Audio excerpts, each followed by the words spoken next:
သားရည်လှခြင်းလို့ဆိုပြီးတော့ EVO3 ကိုတောက်တာဘာပါမှန်းတော့မသိဘူး EVO3 ကိုသူများတွေတောက်လို့လိုက်တောက်တာဘာကောင်းမှန်းတော့မသိဘူးလှခြင်းလို့ဝက်ချံပျောက်ခြင်းလို့ဆိုပြီးတော့ EVO3 ကိုတောက်တာဟုတ်လားတကယ်ပျောက်တာလားဆိုတဲ့မိခွန်းတွေအတွက်ဒီ EVO3 ရဲ့အကြောင်းလေးကိုပြောပြပေးသွားပါမယ်အသားရည်လှဖို့တောက်တဲ့ supplement တွေထဲမှာထိတ်ဆုံးကပါတာကတော့ vitamin E ပေါ့နော်နောက်ပြီးတော့ omega 3 ပါဒီ EVO3 မှာဆိုလို့ရှိရင် vitamin E ရဲ့ omega 3 fatty acid ရဲ့အဓိကပါပါတယ်နောက်ပြီး wheat ချံဝိုင်းလည်းဒီထဲမှာပါပါတယ်ဒီ EVO3 ထဲမှာသဘာဝ vitamin E က400 IU ပါတော့ကြတော့ဒီအသားရည်လှဖို့အတွက်ပေါ့နော်တောက်ဖို့ရအဆင်ပြေတဲ့ပမာဏပဲဖြစ်ပါတယ် vitamin E ဆိုတာကဒီအဆီမှာပေါ့နော်ပျော်ဝင်တဲ့ vitamin တစ်မျိုးဖြစ်တယ်သူက antioxidant ဖြစ်တယ် antioxidant ဆိုတာကဒီအိုမေးရင်းရော်တာတွေပေါ့နော်မဖြစ်အောင်တားဆီးပေးတယ်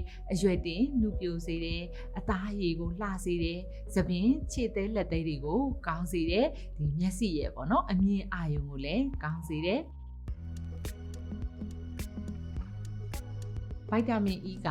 IgE level ကိုလျော့ကျစေခြင်းအပြင်ဒီအရေပြားမှာနေလောင်ထားတာပျက်စီးထားတာတွေကိုပြန်ပြီးတော့ကောင်းစေတဲ့အစွမ်းသက်သိရှိတယ်အရေပြားကိုအဆူဓာတ်ကိုရနေစေတယ်နောက်ပြီးဒီအရေပြားမှာပေါ့နော်နေရဲတာရားရံတာနှင်းခုဖြစ်တာအရေပြားခြောက်သွေ့ပြီးတော့အနာဖြစ်တာမျိုးတွေမှာလည်းသက်သာစေတယ်မိန်းကလေးယောက်ျားလေးမရွေးဘူးပေါ့နော်တောက်လို့ရတယ်အဓိကကတော့ဒီအသားရည်ကိုစိုးပြေပြီးတော့တင်းရင်လှပနေစေတယ်